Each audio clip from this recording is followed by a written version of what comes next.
see that little pin, you can drive that.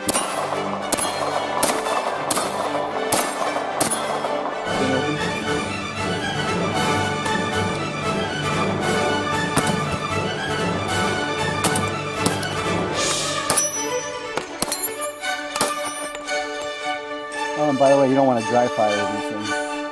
Just a little bit to the side of the shooter. 1, 2, 3. All in 25, 25 and a half, 26 grains.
This is that long stroke. You got to make sure you come all the way out. Now you see why pistol calibers are so popular in cowboy action. Man, oh man alive, are you guys in for a treat today? Check it out. We've got two titans. That's right, two titans of the lever gun community here. We've got the Winchester 84. Oh, beautiful. Look at the wood. Beautiful. It's got the loop on there, a little bit of a saddle loop, which we really don't use. Oh man. And let's move him out of the way. Holy cow. We've got the Marlin 336. Oh, awesome. Hooded front sight. This one is 20-inch barrel. Actually, you know what? No, this is 24-inch barrel. Excuse me, 24-inch barrel. With the hardwood, faux hardwood stock, supposed to be beech. Supposed to be walnut, but it's actually beech. And you kind of could tell because the half circles on the stock. You see those little half moon? I don't know if they're showing up, but those come out on the stock when they cut them like that. But yeah, oh man, we got Skinner sight on this one. You guys saw us put them on. Beautiful peep sight on this. Got the open sight on this one. The standard sight. Two titans of the lever gun world. There is never any lever gun love lost on this channel. You guys know we love our guns, our lever guns. Oh, and a pile of ammo. Yeah, these are just some berry bullets, 150 grain. These are plated, so we want to treat plated like you would treat cast. So these are going about I'd say 1300 feet per second. We load them up with 8.5 grains of red dot. I love red dot. And if you guys are familiar with hand loading, you know that the load is 13 grains of red dot on any 30 caliber bullet. That is from C.E. Harrison, I believe. My memory is not as good as it used to be. I'm getting older, guys, getting older. Yeah. Well, lever guns. Oh, you gotta love them. Today we're gonna have a shoot off. Oh man, you saw that? You saw us shooting them, having fun. Of course, this model, you guys seen, we've done a couple videos with this one before, but we never did an in-depth video like we're going to do right now. In-depth shooting video, comparing the two, comparing the length of the lever and the pull here. So you guys kind of can see what's going on. You see that? Yeah, beautiful. And of course, Winchester 94, first released in, well, 1894 by John Moses Browning. Oh yeah. Where the Marlin 336, this one, the precursor to this design was the Model 36, and that had come out in I believe 1893 by John Marlin. So this design predates this design, and if I remember correctly, this design came out first, And then as a result, Browning put out this one to compete with it. Now you got full top, see that? Full receiver top, strong receiver. You're drilled and tapped up there. You can put your, you know, receiver mount on there. I've never do. I think it's heresy putting a rifle scope on a lever gun, but that's just me. Everyone is different. And here also, this is the actually this one's probably from the 80s, this model, and you can see they got the 2 holes on there, drilled and tapped. And this is the angle eject, because remember the original one's from 1894 over to 1963. The guns have remained unchanged.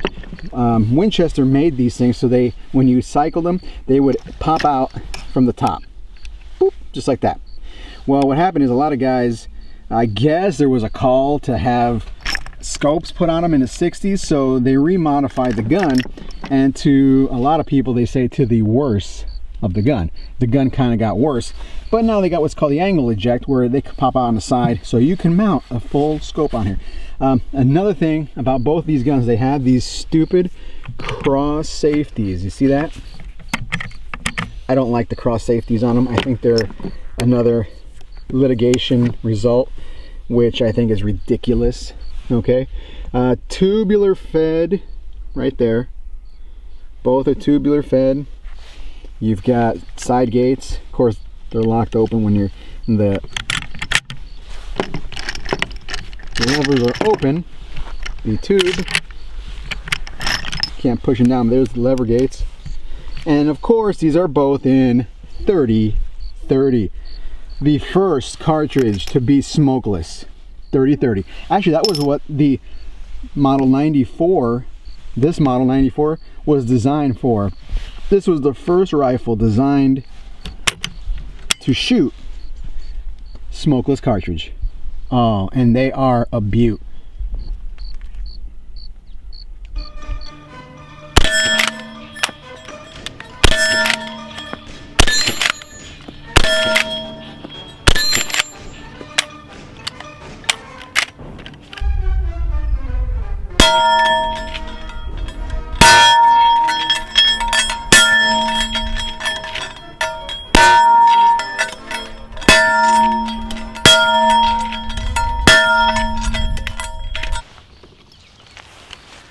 Here's a 94 angle eject.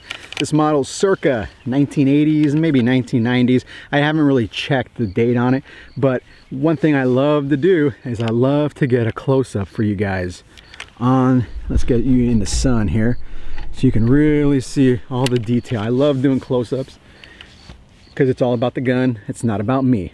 Remember that.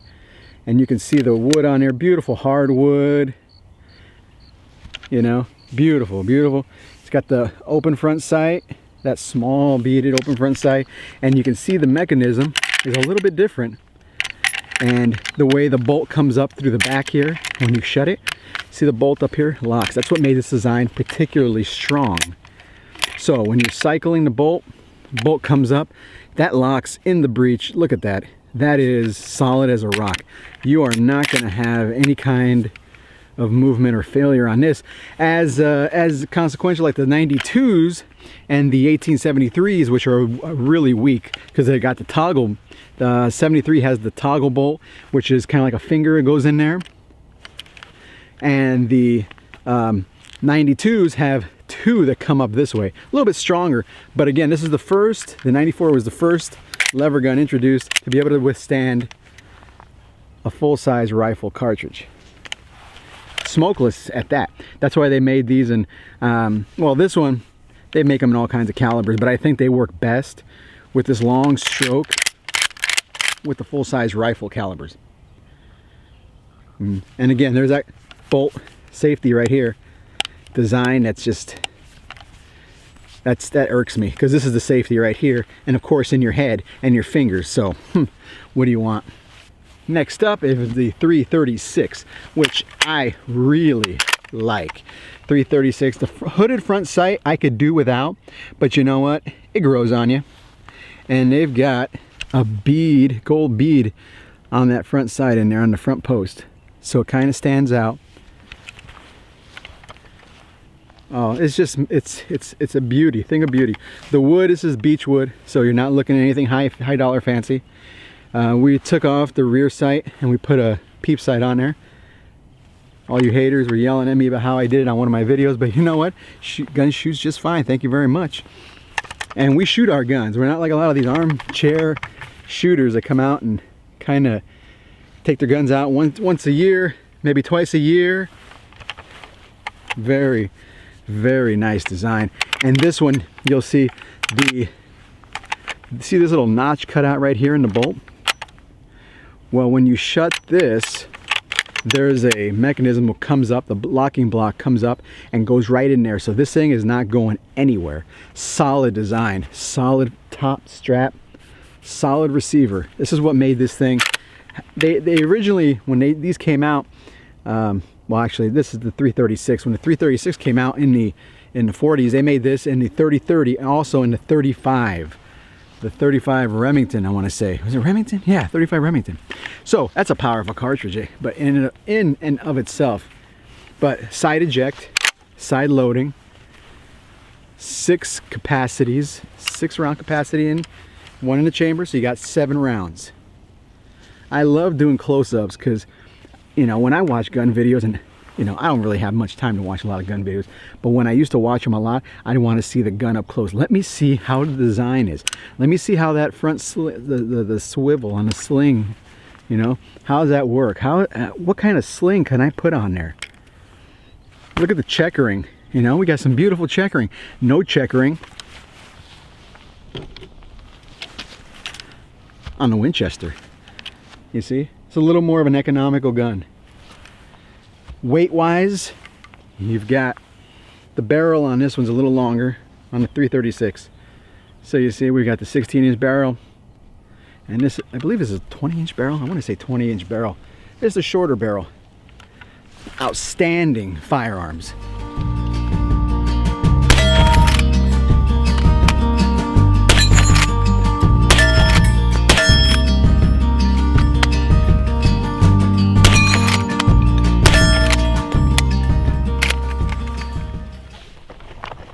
Now we'll do a little bit of a comparison just to see how wide the receivers are on these things, because like I said, when it comes to data, I'm a data nut. So we'll measure this guy up here. We're looking at 1.2 on the 336. Uh-oh. Ah, very interesting. And 1.3, a little over 1.3 on the Winchester. Very interesting how the Winchester is a little beefier. Width-wise. Something to think about if you guys are deciding to carry this in a car. Let me see. Width-wise, not so bad.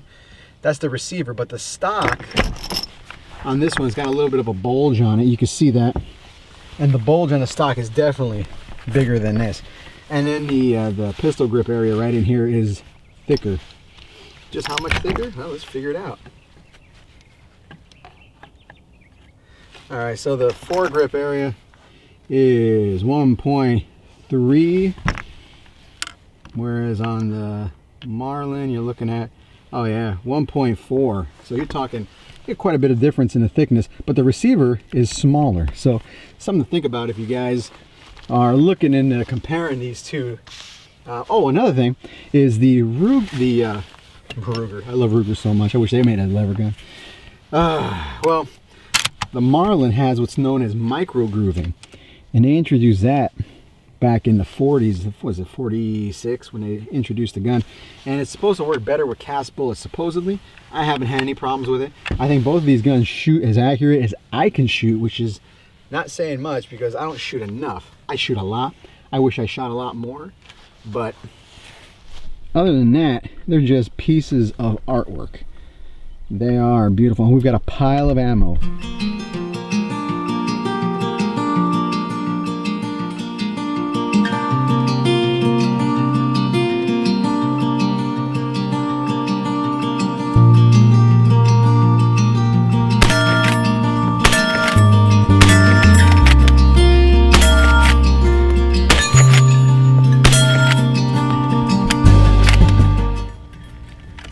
It's just another day in the land of fruits, nuts, and flakes, also known as California, the formerly once great Golden State.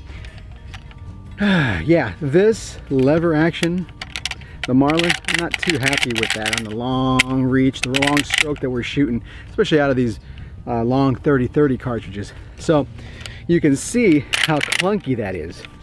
Get a close-up of that. It's just, there's a lot of stuff going on, a lot of it coming out, and it's an okay design. I can see why people like it, but not in the rifle caliber. That's my preference.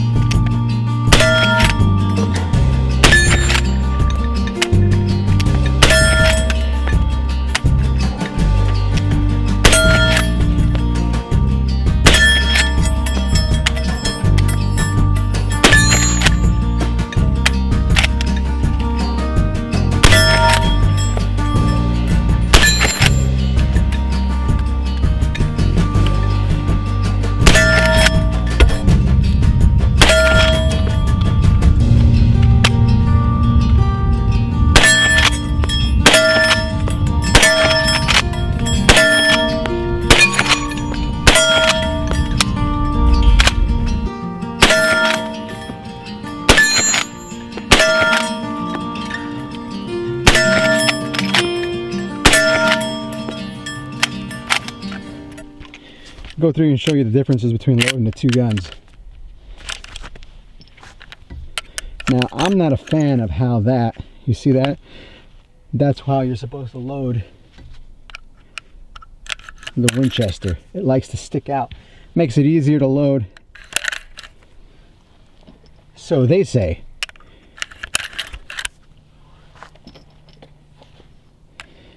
But when you get the 5, the last one is always a little bit, with gloves on especially, a little bit harder to get in. See? So now I rack it and I'm going to top it off with one more. And don't worry, there's no one downrange. We're all here by ourselves. See? I'm going to put my hand over the hammer, that way it didn't go nowhere in case it does slip. And yeah, with gloves it's just a little bit more difficult to load that last round up.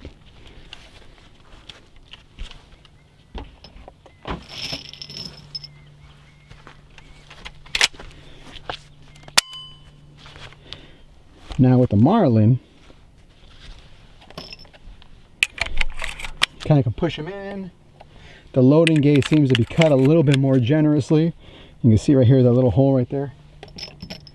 A little more forgiving. If you got gloves on, see? Oh, not to mention the big loop. If you guys use gloves, you're definitely going to want to use a big loop. But you know what? With these small, skin-tight ones, we're not having any issues, so it's not a problem for me. But in your colder climes, yeah, you might have an issue.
I'm gonna lose my brass in here because of you guys.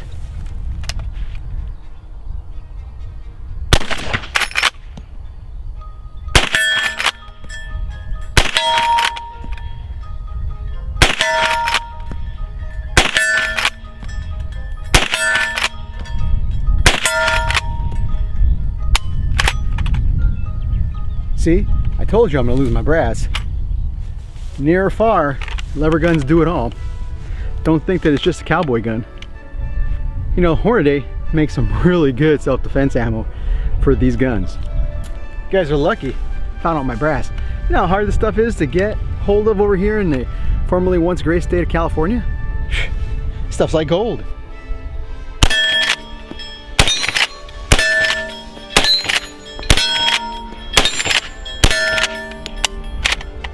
Ooh, Marlin love.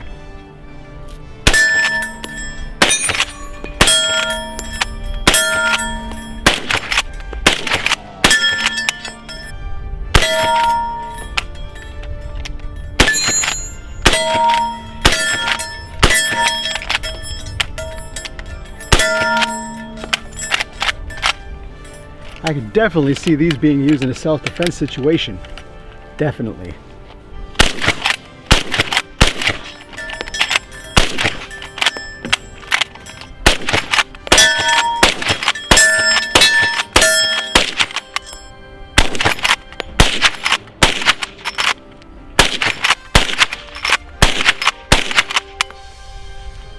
Chuck Connors, I'm not.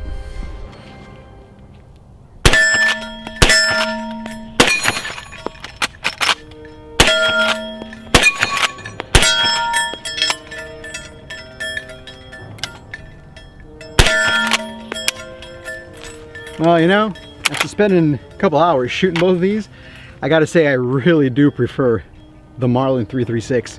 Might be a little bit heavier, maybe because it's got the longer barrel, but you know what? Its efficiency and how it racks, and it feels just great.